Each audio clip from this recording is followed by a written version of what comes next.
আসসালামু আলাইকুম। আমন্ত্রণ জানাচ্ছি গল্পের ঝুড়ি বাই নূর আলম পিয়াস চ্যানেলের পক্ষ থেকে। আপনাদের সাথে আছি আমি নূর আলম পিয়াস। আপনাদের আজকে পাঠ করে শোনাব শ্রদ্ধেয় ডাক্তার হুমায়ুন আহমেদ স্যারের বিখ্যাত হিমু সিরিজের প্রথম বই। বইটির নাম ময়ূরাক্ষী। এই বইটি প্রকাশিত হয়েছে অনন্যা প্রকাশনী থেকে। এই বইটি প্রথম প্রকাশিত হয় 1990 সালে। তাহলে আমরা বলতে পারি হিমুর জন্ম হয়েছে 1990 সালে। তো আমরা সরাসরি গল্পে চলে যাচ্ছি।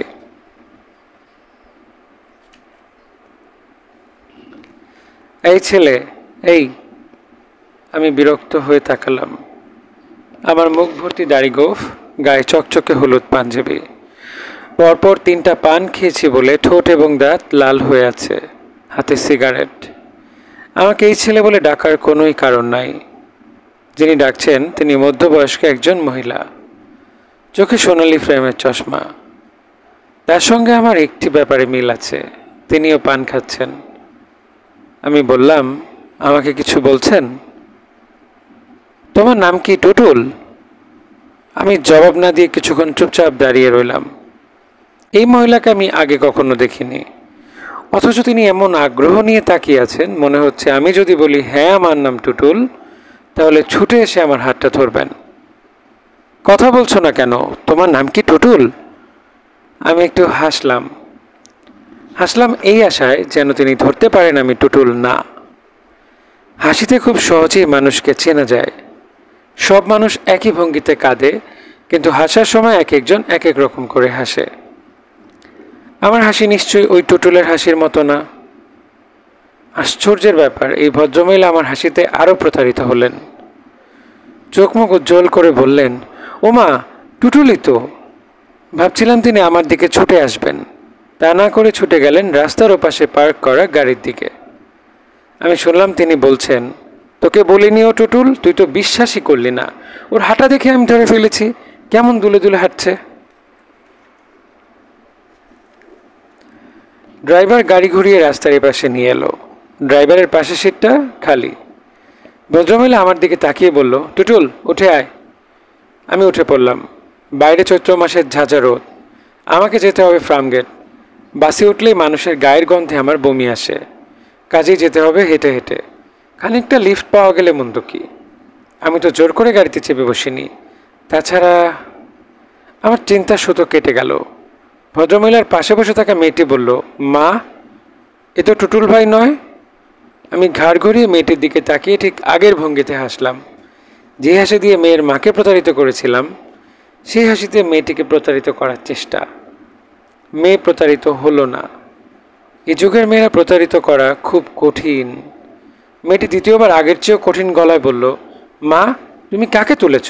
এ টুটুল ভাই নয়, হতেই পারে না, এ অন্য কেউ। ড্রাইভার বারবার সন্দেহজনক চোখে আমার দিকে তাকাচ্ছে। আমি অত্যন্ত ঠান্ডা গলায় বললাম, সামনে চোখ রেখে গাড়ি চালাও, অ্যাক্সিডেন্ট হবে। ড্রাইভার আমার গলা এবং কথা শুনে হতভম্ব হয়ে গেল। সম্ভবত তাকে কেউ তুমি করে বলে না। আমার মতো সাজ পোশাকের একজন মানুষ অবলীলায় তাকে তুমি বলছে, এটা তার পক্ষে হজম করা কঠিন। মেয়ের মা বললেন, আচ্ছা তুমি টুটুল না? না। মেয়েটি কঠিন গলায় বলল, তাহলে টুটুল সেজে গাড়িতে উঠে বসলেন যে? টুটুল সেজে গাড়িতে উঠতে যাব কেন? আপনার মা উঠতে বললেন, উঠলাম। মেয়েটি তীব্র গলায় বলল, ড্রাইভার সাহেব, গাড়ি থামান তো, এনাকে নামিয়ে দিন। যা ভেবেছিলাম তাই। এই ড্রাইভারকে সবাই আপনি করেই বলে। ড্রাইভার মনে হয় এরকম হুকুমের জন্যই অপেক্ষা করছিল। সে প্রায় সঙ্গে সঙ্গে গাড়ি থামিয়ে ফেলল। বড় সাহেবদের মতো ভঙ্গিতে বলল, নামেন। গাড়ি থেকে জোর করে নামিয়ে দিবে, এটা সহ্য করা বেশ কঠিন। তবে এই জাতীয় অপমান সহ্য করা আমার অভ্যেস আছে। আমাকে এবং মজিদকে একবার এক বিয়ে বাড়ি থেকে বের করে দিয়েছিল। কোনের এক আত্মীয় চিবিয়ে চিবিয়ে বলেছিল, জানেন, আমরা আপনাকে পুলিশে হ্যান্ড ওভার করতে পারি। ভদ্রবেশী জোচ্চোরকে কীভাবে ঠান্ডা করতে হয় আমরা তা জানি। সেই অপমানের তুলনায় গাড়ি থেকে বের করে দেয়া তো কিছুই না। ড্রাইভার রুক্ষ গলায় বলল, ব্রাদার, নামুন। সূর্যের চেয়ে বালি গরম একেই বলে। আমি ড্রাইভারকে সম্পূর্ণ অগ্রাহ্য করে মেয়েটির দিকে তাকিয়ে বললাম, আমি ফার্মগেটে যাব, ওইখানে কোনো এক জায়গায় নামিয়ে দিলেই হবে। আমরা ফার্মগেটের দিকে যাচ্ছি না। কোন দিকে যাবেন? তা দিয়ে আপনার কি দরকার? নামুন বলছি। না নামলে কি করবেন? আমি এবার ভদ্রমহিলার দিকে তাকিয়ে হাসলাম। আমার মনে ক্ষীণ আশা, ভদ্রমহিলা বলবেন, এই ছেলে যেখানে যেতে চায় সেখানে নামিয়ে দিলেই হয়। এত কথার দরকার কি? ভদ্রমহিলা তা করলেন না। তিনি অত্যন্ত অপ্রস্তুত বোধ করছেন। অপরাধী ভঙ্গিতে মেয়ের দিকে তাকাচ্ছেন। সম্ভবত তিনি মেয়েকে ভয় পান। আজকাল অধিকাংশ মায়েরাই মেয়েদের ভয় পায়। ড্রাইভার বলল, নামতে বলছে, নামেন না। আমি হুঙ্কার দিয়ে উঠলাম, চুপ বেটা ফাজিল, এক চট দিয়ে চোয়াল ভেঙে দেব। আমাকে চিনিস? চিনিস তুই আমাকে? ড্রাইভারের চোখ মুখ শুকিয়ে গেল। বড়লোকের ড্রাইভার এবং দারোয়ানেরা খুব ভীতু প্রকৃতির হয়। সামান্য ধমকাধমকি তাদের পিলে চমকে যায়। আমার কাঁধে একটা শান্তিনিকেতনী ব্যাগ। অত্যন্ত গম্ভীর ভঙ্গিতে ব্যাগে হাত ঢুকিয়ে ছোট্ট নোট বইটা চেপে ধরলাম। ভাবখানে এরকম যেন ভয়ে ভয়ে কোনো অস্ত্র আমার হাতে। আমি ড্রাইভারের দিকে তাকিয়ে শীতল গলায় বললাম, এই বেটা, গাড়ি স্টার্ট দে। আজ আমি তোর বাপের নাম ভুলিয়েই ছাড়ব। ড্রাইভার সঙ্গে সঙ্গে গাড়ি স্টার্ট দিল। এই বেটা দেখছি ভিতর জম, বারবার আমার ব্যাগটার দিকে তাকাচ্ছে। আমি বললাম, সামনের দিকে তাকিয়ে গাড়ি চালা হারামজাদা, অ্যাক্সিডেন্ট করবি। আমি আবার পেছনের দিকে তাকালাম, কড়া গলায় বললাম, আদর করে গাড়িতে তুলে পথে নামিয়ে দিয়ে এটা কোন ধরনের ভদ্রতা? ভদ্রমহিলা বা তার মেয়ে দুজনের কেউই কোনো কথা বলল না। ভয় শুধু ড্রাইভার একা পায়নি, এরা দুজনও পেয়েছে। মেয়েটাকে শুরুতে তেমন সুন্দর মনে হয়নি, এখন দেখতে বেশ ভালো লাগছে। আচ্ছা, গাড়িতে চড়া মেয়েগুলো সবসময় এত সুন্দর হয় কেন? তবে মেয়েটার গায়ের রং আরেকটু কম ফর্সা হলে ভালো হতো। চোখ অবশ্যই সুন্দর। এমনও হতে পারে ভয় পাওয়ার জন্য সুন্দর লাগছে। ভীত হরিণীর চোখের মতো যেমন সুন্দর হয়, ভীত তরুণীর চোখও বোধহয় হয় সুন্দর। ভয় পেলেই হয়তোবা চোখ সুন্দর হয়ে যায়। আমি সিগারেট ধরতে ধরতে বললাম, গাড়িতে খানিকক্ষণ ঘুরবো, জাস্ট ইউনিভার্সিটি এলাকায় একটা চক্কর দিয়ে তারপর যাবো ফার্মগেট। কেউ কোনো কথা বলল না। আমি বললাম, গাড়িতে কোনো গান শোনার ব্যবস্থা নাই? ড্রাইভার ক্যাসেট দাও। ড্রাইভার ক্যাসেট চালু করে দিল। ভেবেছিলাম কোনো ইংরেজি গান বোধ হয় বাজবে, তা না, নজরুল গীতি। হায় মদিনাবাসী, প্রেমে ধরো হাত মম, ডক্টর অঞ্জলি ঘোষের গাওয়া। এই গানটা আমার পছন্দ, রূপাদের বাসায় শুনেছি। গানটা আলাদা এক ধরনের মজা আছে, কেমন জানি কাওয়ালি কাওয়ালি ভাব। গাড়ি আচমকা ব্রেক কষে থেমে গেল। আমি কিছু বোঝবার আগেই ড্রাইভার হুট করে নেমে গেল। তাকে যতটা নির্বোধ মনে করা হয়েছিল, দেখা যাচ্ছে সে তত নির্বোধ নয়। সে গাড়ি থামিয়েছে মোটর সাইকেলে বসে থাকা একজন পুলিশ সার্জেনের গা ঘেঁষে। চোখ বড় বড় করে কী সব বলছে। অঞ্জলি ঘোষের গানের কারণে তার কথা বোঝা যাচ্ছে না।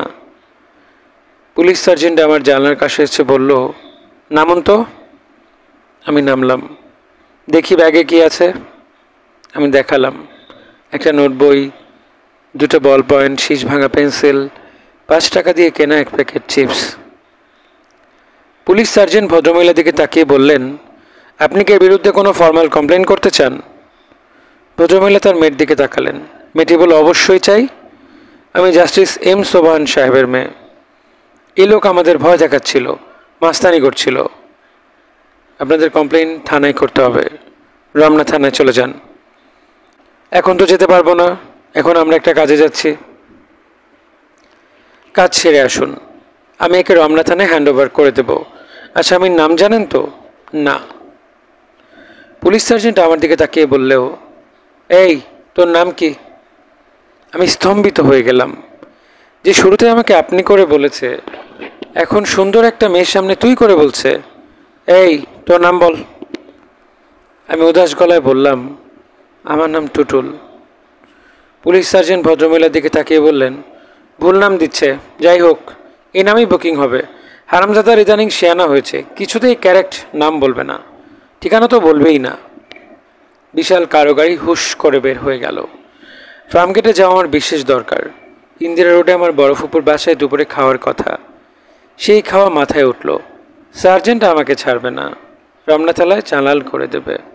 বলাই বাহুল্য, জাস্টিসের নাম শুনেছে, বড় কারো নাম শুনলে এদের হুঁশ থাকে না।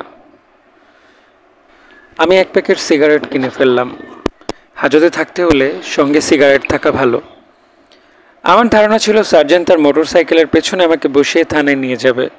তা করল না। আজকাল পুলিশ খুব আধুনিক হয়েছে। পকেট থেকে ওয়াকিটকি বের করে কি বলতেই পুলিশের জিপ এসে উপস্থিত। অবিকল হিন্দি মুভি। সম্পূর্ণ নিজের বোকামিতে দাওয়াত খাবার বদলে থানায় যাচ্ছি। মেজাজ খারাপ হওয়ার কথা। আশ্চর্যের ব্যাপার, খারাপ হচ্ছে না, বরং মজা লাগছে। অঞ্জলি ঘোষের গানের পুরোটা শোনা হলো না, এই জন্য অবশ্যই একটু আফসোস হচ্ছে। হায় মদিনাবাসী বলে চমৎকার টান দিচ্ছিল। থানার ওসি সাহেবের চেহারা বেশ ভালো, মেজাজও বেশ ভালো। চেইন স্মোকার, ক্রমাগত বেনসন অ্যান্ড হেজেস ট্রেনে যাচ্ছে। বাজারে এখন 70 টাকা করে প্যাকেট যাচ্ছে। দিনে 3 প্যাকেট করে হলে মাসে কত হয়? 210 গুণন 30, 6030 টাকা।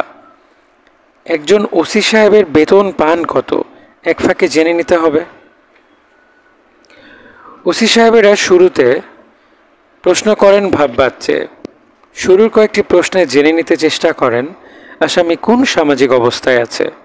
তার উপর নির্ভর করে আপনি, তুমি বা তুই ব্যবহৃত হয়। ওসি সাহেব বললেন, কি নাম? চৌধুরী খালেকুজ্জামান, ডাকনাম টুটুল। কি করা হয়? সাংবাদিকতা করি। কোন পত্রিকায়? বিশেষ কোনো পত্রিকার সঙ্গে জড়িত নই। ফ্রিল্যান্স সাংবাদিকতা, যেখানে সুযোগ পাই ঢুকে পড়ি। টুটুল চৌধুরী নামে এই নামে লেখা ছাপা হয়। হয়তো আপনার চোখে পড়েছে, পুলিশের ওপর একটা ফিচার লিখেছিলাম। কি ফিচার? ফিচারের শিরোনাম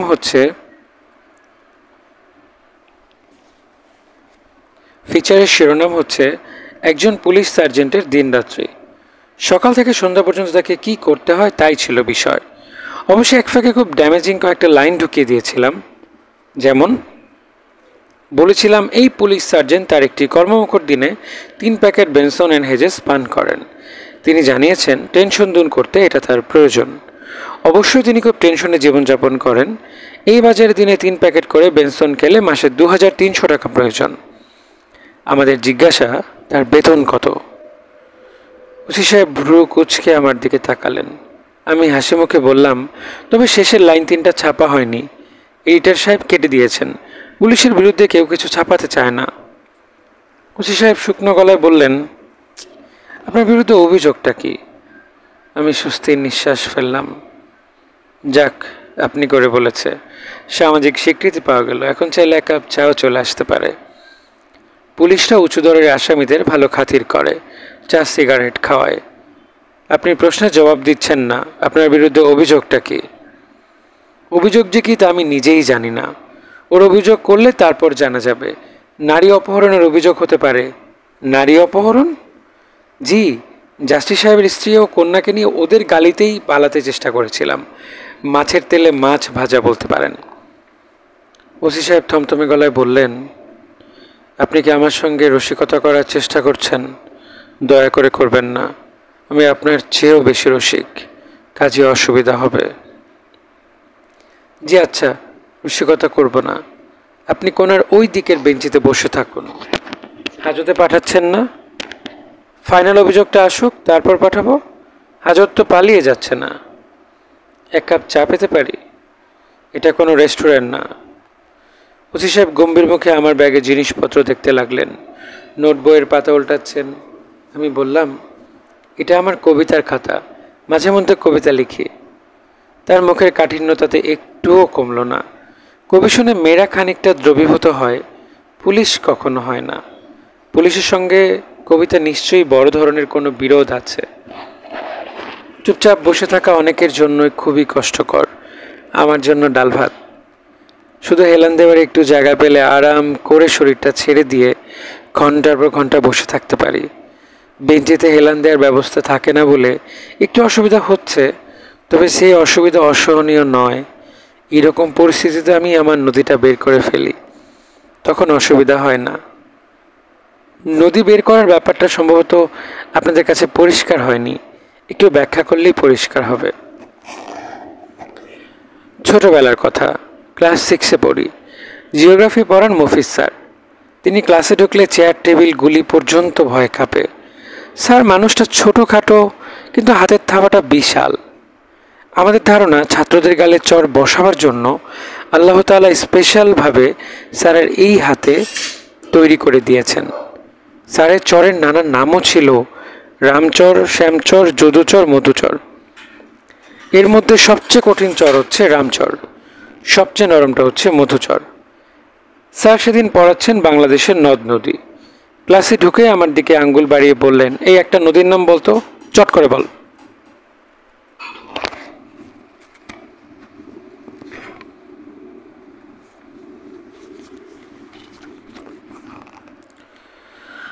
মফিজ স্যার কোনো প্রশ্ন করলে কিছুক্ষণের জন্য আমার মাথাটা পুরোপুরি ফাঁকা হয়ে যায়, কান ভো ভো করতে থাকে। মনে হয় মাথার খুলির ভেতর জমে থাকা কিছু বাতাস কানের পর্দা ফাটিয়ে বের হয়ে যাচ্ছে। কি ব্যাপার, চুপ করে আছিস কেন, নাম বল। আমি ক্ষীণস্বরে বললাম, আরিয়াল খা। স্যার এগিয়ে এসে প্রচণ্ড চর বসিয়ে দিলেন, খুব সম্ভবত রামচর। হুঙ্কার দিয়ে বললেন, এত সুন্দর সুন্দর নাম থাকতে তোর মনে হলো আরিয়াল খা? সবসময় ফাইজলামি, কানে ধরে দাঁড়িয়ে থাক। আমি কানে ধরে সারাটা ক্লাস দাঁড়িয়ে রইলাম। ঘন্টা পড়ার মিনিট 5 আগে পড়ানো শেষ করে স্যার চেয়ারে গিয়ে বসলেন। আমার দিকে তাকিয়ে বললেন, কাছে আয়। আরেকটি চর খাবার জন্য আমি ভয়ে ভয়ে স্যারের কাছে এগিয়ে গেলাম। তিনি বিষণ্ণ গলায় বললেন, এখনও কানে ধরে আছিস কেন রে, হাত নামা। আমি হাত নামালাম। স্যার ক্ষমাচর ভঙ্গিতে বললেন, তোকে শাস্তি দেওয়াটা অন্যায় হয়েছে, খুবই অন্যায়। তোকে নদীর নাম বলতে বলেছি, তুই বলেছিস। আয় আরও কাছে, তোকে আদর করে দেই। স্যার এমন ভঙ্গিতে মাথা এবং পিঠে হাত বোলাতে লাগলেন যে আমার চোখে পানি এসে গেল। স্যার বিব্রত গলায় বললেন, আমি তোর কাছে সুন্দর একটা নদীর নাম শুনতে চেয়েছিলাম রে, আর তুই বললি আরিয়াল খা। আমার মেজাজটা না গেল খারাপ হয়ে। আচ্ছা এখন একটা সুন্দর নদীর নাম বলতো। আমি শার্টের হাতে চোখ মুছতে মুছতে বললাম, ময়ূরাক্ষী। ময়ূরাক্ষী? এই নাম তো শুনিনি। কোথাকার নদী এটা?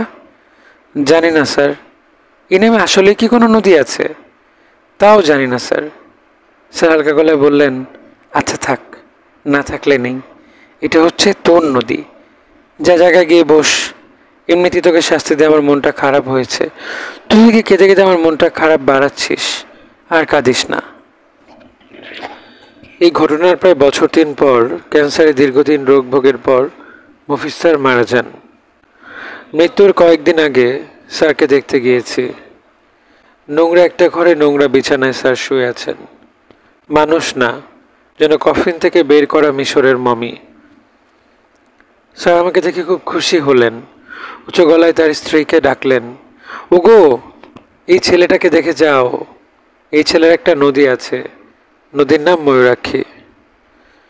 স্যারের স্ত্রী আমার প্রতি কোনো রকম আগ্রহ দেখালেন না, মুখ ঘুরিয়ে চলে গেলেন।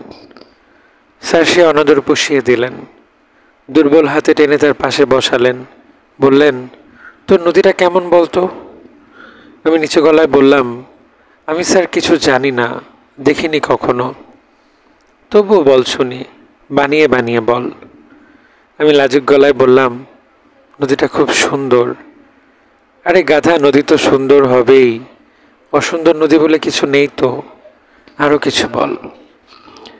আমি বলার মতো কিচ্ছু পেলাম না, চুপচাপ বসে রইলাম।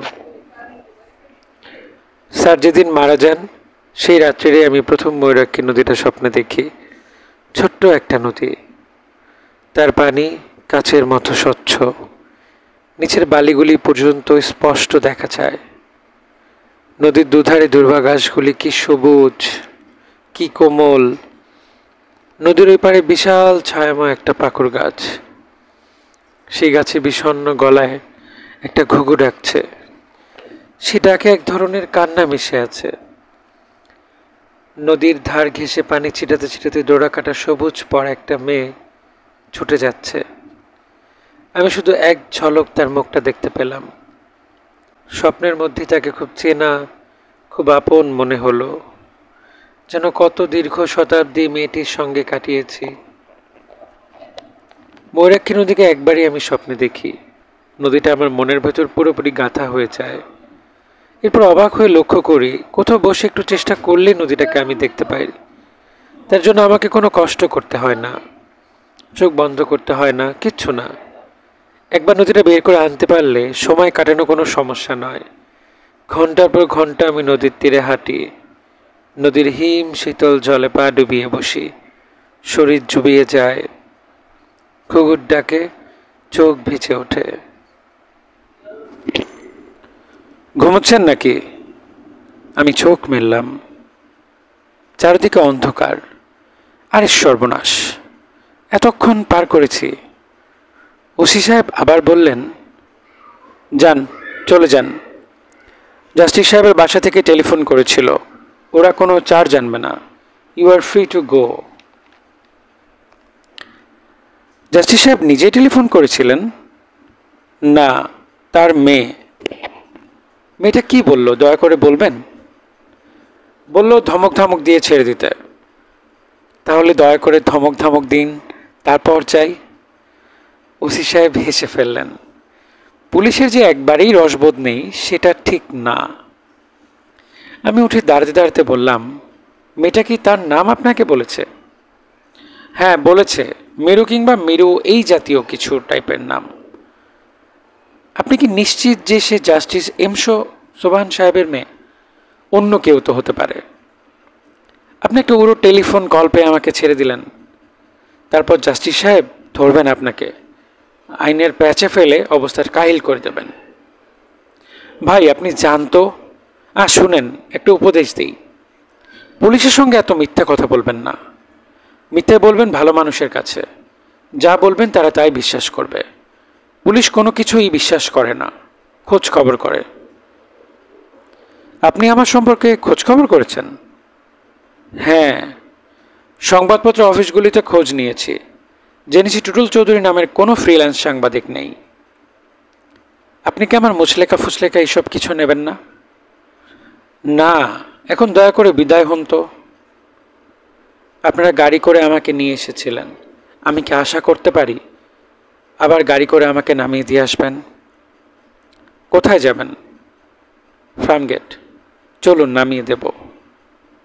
আমি হাসি মুখে বললাম, আপনার এই ভদ্রতার কারণে কোনো একদিন হয়তো আমি আপনাকে ময়ূরাক্ষীর তীরে নিমন্ত্রণ করব। ওসি সাহেব বিস্মিত হয়ে বললেন, আপনি কি বললেন বুঝতে পারলাম না।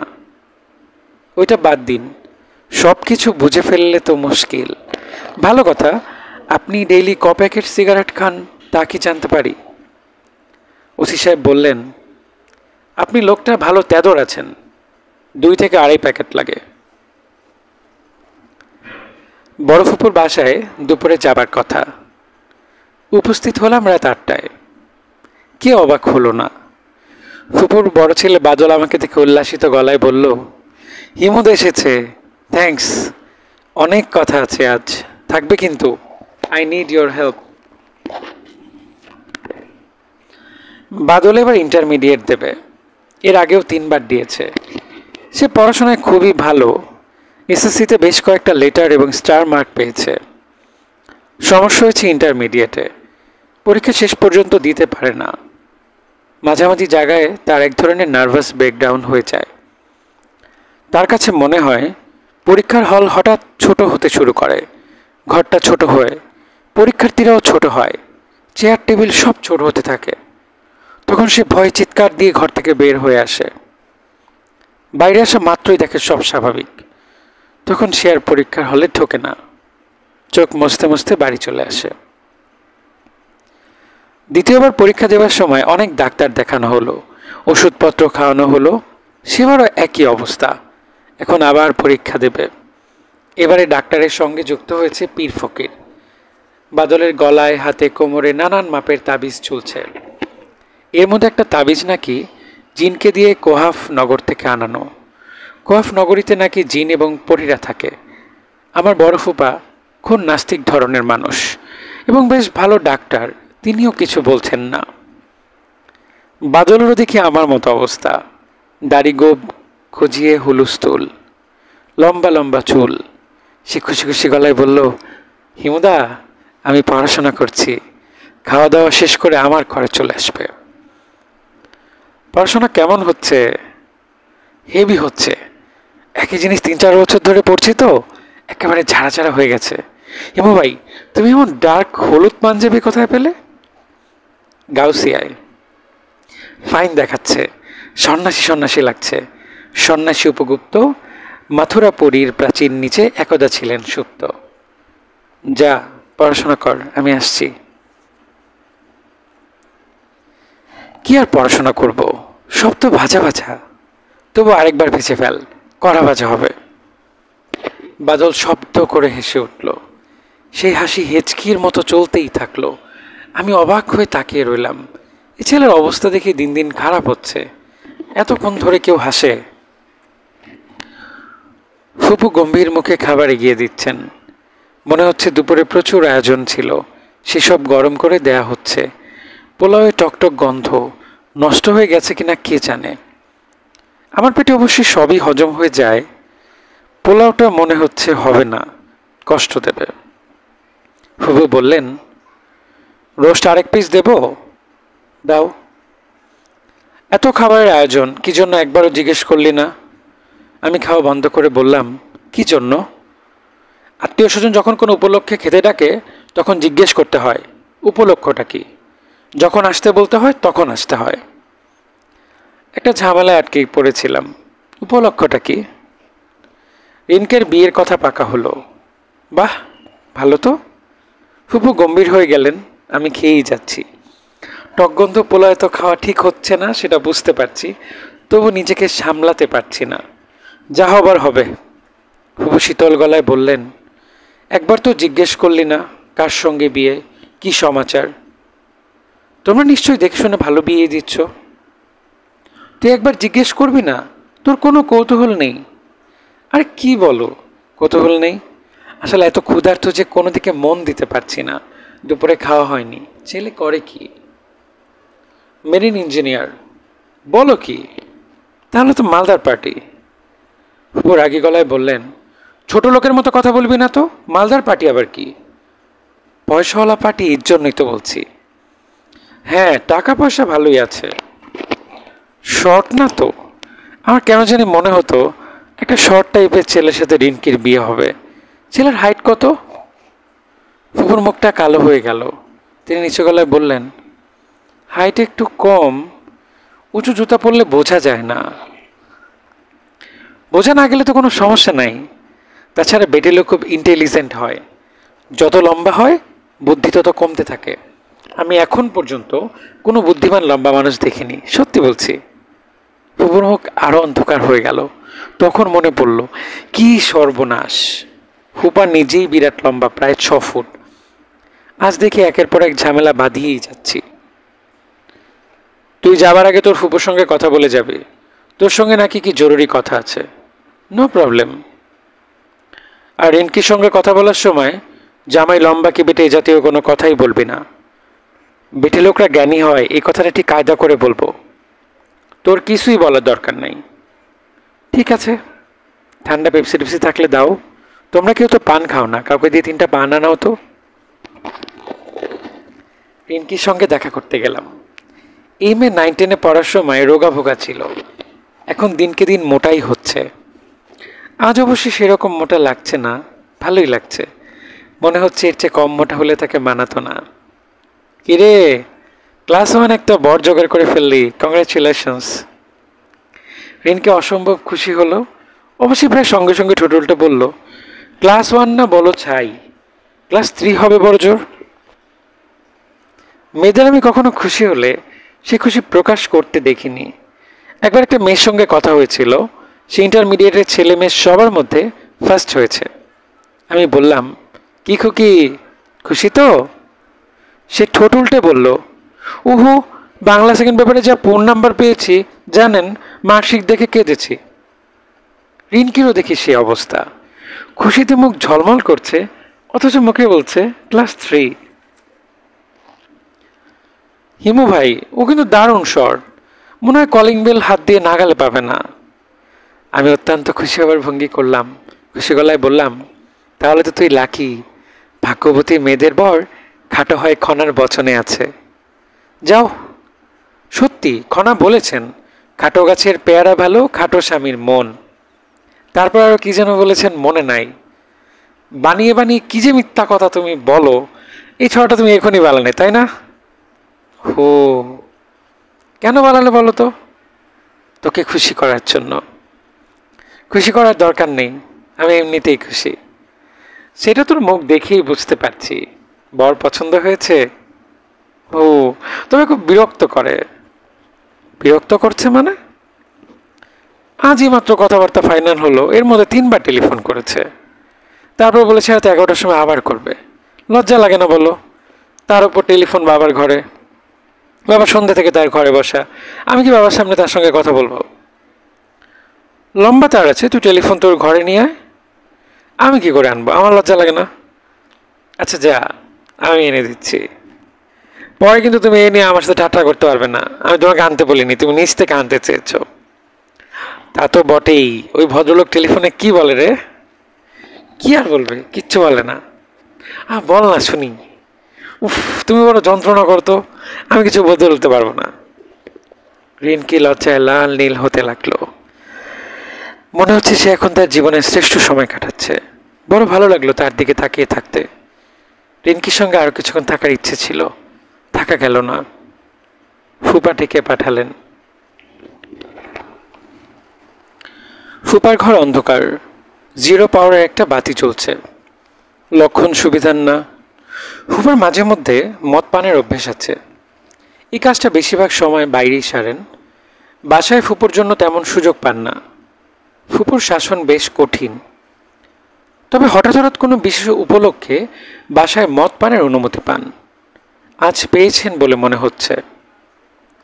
মদ পান করছে এমন মানুষের সঙ্গে কথাবার্তা খুব সাবধানে বলতে হয়, কারণ তাদের মুডের পরিমাণ এবং কতক্ষণ ধরে মদ পান করা হচ্ছে তার উপর নির্ভর করে।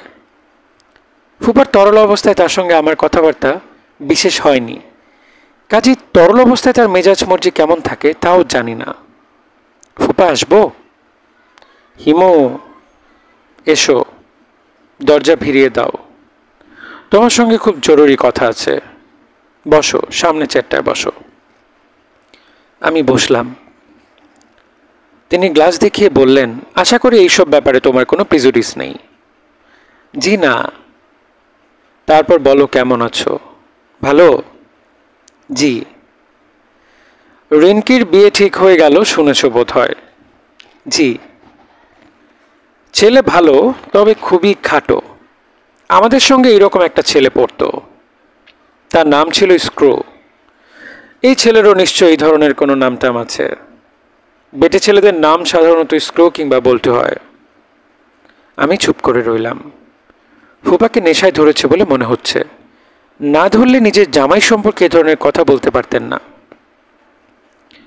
আপনার ছেলে পছন্দ হয়নি? আরে পছন্দ হবে কি, মার্বেল সাইজের এক ছেলে। পছন্দ হয়নি তো বিয়েতে মত দিলেন কেন? আমার মতামতের প্রশ্নই তো ওঠে না। আমি হচ্ছে এই সংসারে টাকা বানানোর মেশিন, এর বেশি কিছু না। আমি কি বলেছি না বলেছি তা কেউ জানতে চায় না। তারপরেও বললাম, কিন্তু দেখি মেয়ে এবং মেয়ের মা দুজনেই খুশিতে বাকবাকুম। তার গ্লাস খালি হয়ে গিয়েছিল। তিনি আরও খানিকটা ঢাললেন। আমি তাকিয়ে আছি দেখে বললেন, এটা 5ম পেগ, আমার লিমিট হচ্ছে 7। 7-এর পর লজিক এলোমেলো হয়ে যায়। 7-এর আগে কিছুই হয় না। আমি বললাম, ফুপা 1 মিনিট, আমি টেলিফোনটা রিনকির ঘরে দিয়ে আসি, ও কোথায় যেন টেলিফোন করবে। ফুপা মুখ বিকৃত করে বললেন, কোথায় করবে বুঝতে পারছো না? ওই মার্বেলের কাছে করবে। রিনকিকে টেলিফোন করে করে অস্থির করে তুলল। আমি রিনকিকে টেলিফোন দিয়ে এসে বললাম, আপনি কি জানি জরুরি কথা বলবেন? ও হ্যাঁ, জরুরি কথা, বাদল সম্পর্কে। জি বলুন। ও তোমাকে কেমন অনুকরণ করে সেটা লক্ষ্য করেছ? তুমি তোমার মুখে দাড়ি গোফে চাষ করছো, করো। সেও তোমার পথ ধরেছে। আজ তুমি হলুদ পাঞ্জাবি গায়ে দিয়ে এসেছো, আমি 1000 টাকা বাজি রাখতে পারি কাল দুপুরের মধ্যে সে হলুদ পাঞ্জাবি কিনবে। আমি কি ভুল বললাম? না, ভুল বলেননি। তুমি যদি আজ মাথা কামাও, আমি শিওর বেটা কাল মাথা কামিয়ে ফেলবে। এরকম প্রভাব তুমি কি করে ফেললে এটা তুমি আমাকে বলো। You better explain it. আমার জানা নেই ফুপা। ভুলটা আমার। মেট্রিক পাস করার পরে তুমি যখন এলে আমি ভালো মনে বললাম, আচ্ছা থাকুক, বাপ মা নেই, ছেলে একটা আশ্রয় পাক। তুমি যে এই সর্বনাশ করবে তা আমি বুঝিনি। বুঝতে পারলে তখনই ঘাড় ধাক্কা দিয়ে বের করে দিতাম। আমি জেনে শুনে কিছু করিনি। তাও ঠিক, জেনে শুনে তুমি কিছু করনি। I do agri. তোমার লাইফস্টাইল তাকে আকর্ষণ করেছে। তুমি ভ্যাগাবন্ড না, অথচ তুমি ভাব করো যে তুমি ভ্যাগাবন্ড। জ্যোৎস্না দেখার জন্য চন্দ্রা এক জঙ্গলের মধ্যে বাদলকে নিয়ে গেলে। সারা রাত ফেরার নাম নাই। জ্যোৎস্না এমন কি জিনিস যে জঙ্গলে বসে দেখতে হবে? বলো তুমি, তোমার মুখ থেকে শুনতে চাই। শহরের আলোয় জ্যোৎস্না ঠিক বোঝা যায় না। মানলাম তোমার কথা, ভালো কথা, চন্দ্রায় গিয়ে জ্যোৎস্না দেখো। তাই বলে সারা রাত বসে থাকতে হবে? রাত বাড়ার সঙ্গে সঙ্গে জ্যোৎস্না কীভাবে বদলে যায় সেটাও একটা দেখার মতো ব্যাপার। শেষ রাতে পরিবেশ ভৌতিক হয়ে যায়, তাই নাকি? জি। তাছাড়া জঙ্গলের একটা আলাদা এফেক্ট আছে। শেষ রাতের দিকে গাছগুলি জীবন্ত হয়ে ওঠে। তোমার কথা বুঝলাম না। গাছগুলি জীবন্ত হয় মানে? গাছ তো সবসময় জীবন্তই। জি না, ওরা জীবন্ত তবে সুপ্ত। খানিকটা জেগে ওঠে পূর্ণিমা রাতে, তাও মধ্যরাতের পর থেকে। জঙ্গলে না গেলে ব্যাপারটা বোঝা যাবে না। আপনি একবার চলুন না, নিজের চোখে দেখবেন। দিন তিনেক পরেই পূর্ণিমা। দিন তিনেক পরেই পূর্ণিমা? জি। এইসব হিসাব নিকাশ সবসময় তোমার কাছে থাকে? জি। একবার গেলে হয় বলেই ফুপা গম্ভীর হয়ে গেলেন। চোখ বন্ধ করে খানিকক্ষণ ঝিম ধরে বসে রইলেন। তারপর বললেন, তুমি আমাকে পর্যন্ত কনভিন্সড করে ফেলেছিলে। মনে হচ্ছিল তোমার সঙ্গে যাওয়া যেতে পারে। অবশ্য এটা এক সম্ভব হয়েছে নেশার ঘরে থাকার জন্য। তা ঠিক, কিছু মানুষ ধরেই নিয়েছে তারা যা ভাবছে তাই ঠিক। তাদের জগৎটাই একমাত্র সত্যি জগৎ। এরা রহস্য খুঁজবে না, এরা স্বপ্ন দেখবে না। চুপ করো তো। আমি চুপ করলাম। ফুপা রাগী গলায় বললেন, তুমি ভ্যাগাবন্ডের মতো ঘুরবে আর ভাবে বিরাট কাজ করে ফেলেছো। তুমি যে অসুস্থ এটা তুমি জানো। ডাক্তার হিসেবে বলছি, তুমি অসুস্থ। You are a sick man. ফুপা, আপনি নিজেও কিন্তু অসুস্থ হয়ে পড়েছেন, বেশি খাচ্ছেন। আপনি বলেছেন আপনার লিমিট 7। আমার ধারণা এখন 9 চলছে। তোমার কাছে সিগারেট আছে? আছে, দাও। তিনি সিগারেট ধরালেন, খুক খুক করে কাশলেন। ফুপাকে আমি কখনো সিগারেট খেতে দেখিনি, তবে মদপানের সঙ্গে সিগারেটের ঘনিষ্ঠ সম্পর্ক আছে এরকম শুনেছি। হেমো? জি। রাস্তায় রাস্তায় ভ্যাগাবন্ডের মতো ঘুরে তুমি যদি আনন্দ পাও, তুমি অবশ্যই তা করতে পারো। It's your life. আমার ছেলেও তাই করবে তা তো হয় না। ও কি তা করছে নাকি? এখনো শুরু করেনি, তবে করবে। 2 বছর তুমি ওর সঙ্গে ছিলে, একই ঘরে ঘুমিয়েছ। এই 2 বছর তুমি ওর মাথাটা খেয়েছ। তুমি আর এ বাড়িতে আসবে না। জি আচ্ছা, আসবো না। এ বাড়ির ছায়াও তুমি মারবে না। ঠিক আছে। এ বাড়ির ত্রিসীমানা যদি তোমাকে দেখি, তাহলে পিটিয়ে তোমার পিঠের ছাল তুলে ফেলবো। আপনার নেশা হয়ে গেছে ফুপা, পিটিয়ে ছাল তোলা যায় না। আপনার লজিক এলোমেলো হয়ে যাচ্ছে। ফুপার সিগারেট নিভে গেছে। সিগারেটে অনভ্যস্ত লোকজন সিগারেটে আগুন বেশিক্ষণ ধরিয়ে রাখতে পারে না। আমি আবার তার সিগারেট ধরিয়ে দিলাম। ফুপা বললেন, তোমাকে আমি একটা প্রপোজাল দিতে চাই। অ্যাকসেপ্ট করবে কি না করবে ভেবে দেখো। কি প্রপোজাল? তোমাকে একটা চাকরি জোগাড় করে দিতে চাই। As a matter of fact, আমার হাতে একটা চাকরি আছে। আমারই কিছু না, তবে তোমার চলে যাবে। বেতন কত? ঠিক জানি না। 3000-এর কম হবে না, বেশি হতে পারে। আমার সুবিধার চাকরি বলে তো মনে হচ্ছে না।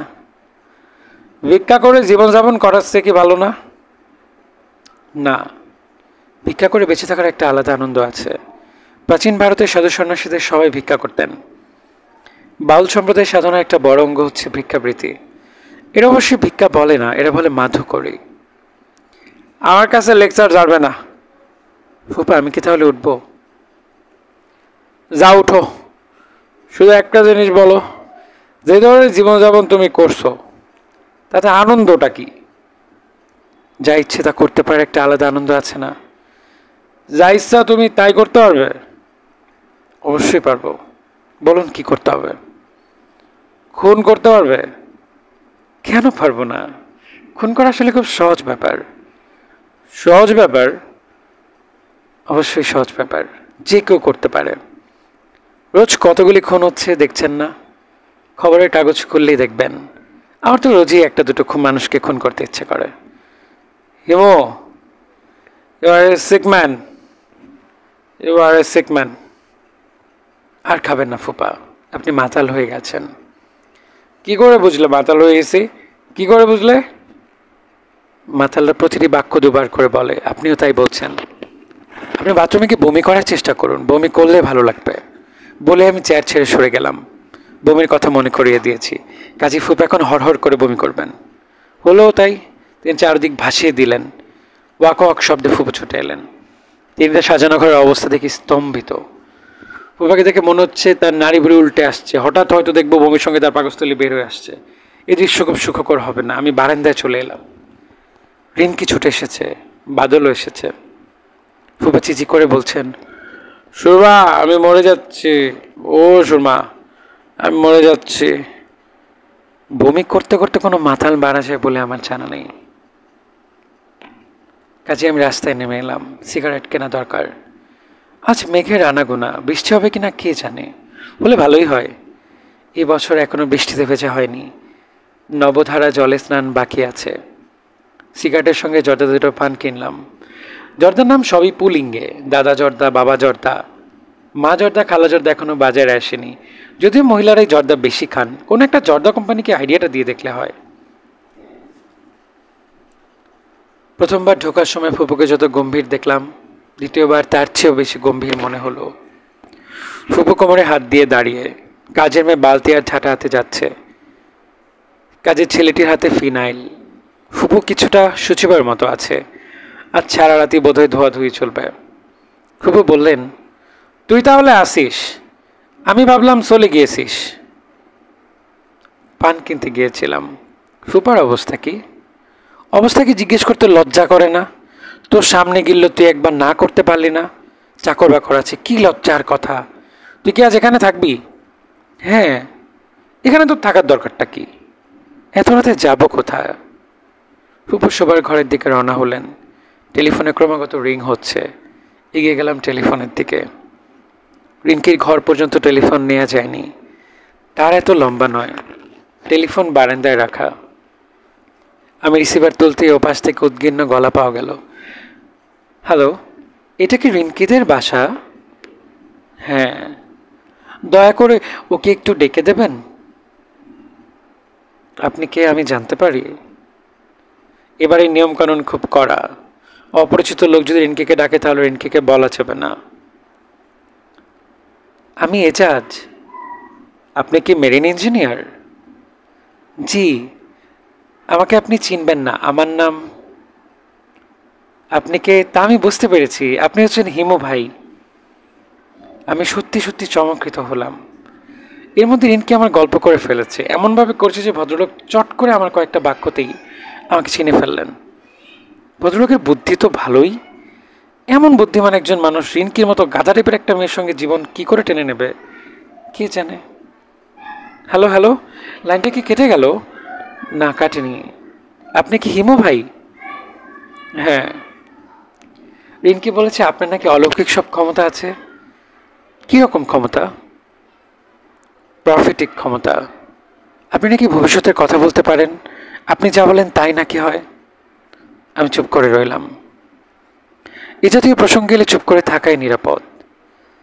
হ্যাঁ না কিছু বললেই তর্কের মুখোমুখি হতে হয়। তর্ক করতে আমার ভালো লাগে না। হ্যালো হ্যালো, লাইনটা কি ডিস্টার্ব করছে? হ্যালো হিমু ভাই, বলুন।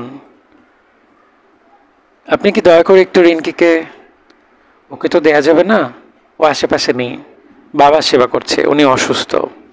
অসুস্থ? কি বলছেন? সিরিয়াস কিছু? সিরিয়াস বলা যেতে পারে।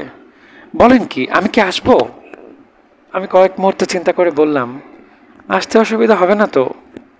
না না না, অসুবিধা নাই, আমার গাড়ি আছে। আকাশের অবস্থা ভালো না, ঝড় বৃষ্টি তো হতে পারে। হোক, বিপদের সময় উপস্থিত না থাকলে কি করে হয়?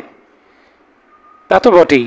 আপনি এখনই রওনা না হয়ে ঘন্টাখানেক পর আসুন। কেন বলুন তো? এমনি বললাম। ঠিক আছে ঠিক আছে, আপনার কথা অগ্রাহ্য করব না যে। সব কথা আমি শুনেছি আপনার। ও মাই গড, আপনি দয়া করে আমার সম্পর্কে কিছু বলবেন? মাই অনেস্ট রিকোয়েস্ট। আচ্ছা বলবো। হিমু ভাই তাহলে রাখি। আর আমি যে আসছি এটা রিঙ্কিকে বলবেন না, একটা সারপ্রাইজ হবে। আমার টেলিফোন ব্যাধি আছে। একবার টেলিফোনে কারোর সঙ্গে কথা বললে আবার অন্য কারোর সঙ্গে কথা বলতে ইচ্ছে করে। রূপাদের বাসায় ফোন করলাম। রূপার বাবা ধরতেই বললাম, আচ্ছা এটা কি রেলওয়ে বুকিং? রূপার বাবা, জি না, আপনার রং নাম্বার হয়েছে। তখন আমি বললাম, জাস্ট 1 মিনিট। রূপা কি জেগে আছে? রূপার বাবার হাই প্রেশার বেজাতীয় কিছু বোধহয় আছে। অল্পতেই রেগে গিয়ে উনি এমন হইচই শুরু করেন যে বলার না। আমার কথাতে তাই হলো। তিনি চিৎচিরে উঠলেন, কে কে, এই ছোকরা তুমি কে? তিনি খুব হইচই করতে লাগলেন। আমি রিসিভার রেখে দিলাম। রূপার বাবা নিশ্চয়ই সবাইকে ডেকে ঘটনা বলবেন। রূপার সঙ্গে সঙ্গে বুঝবে কে টেলিফোন করেছিল।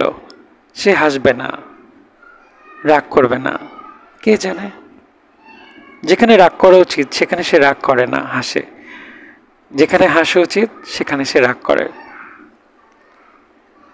আমি 17-এ রিং করে জাস্টিস এম শোভানের বাসা চাইলাম। সম্ভব হলে মীরা বা মীরুর সঙ্গে কথা বলা যাবে। কি বলবো ঠিক করা হলো না, যা মনে আসে তাই বলবো। আগে থেকে ভেবেচিন্তে কিছু বলা আমার স্বভাবে নেই।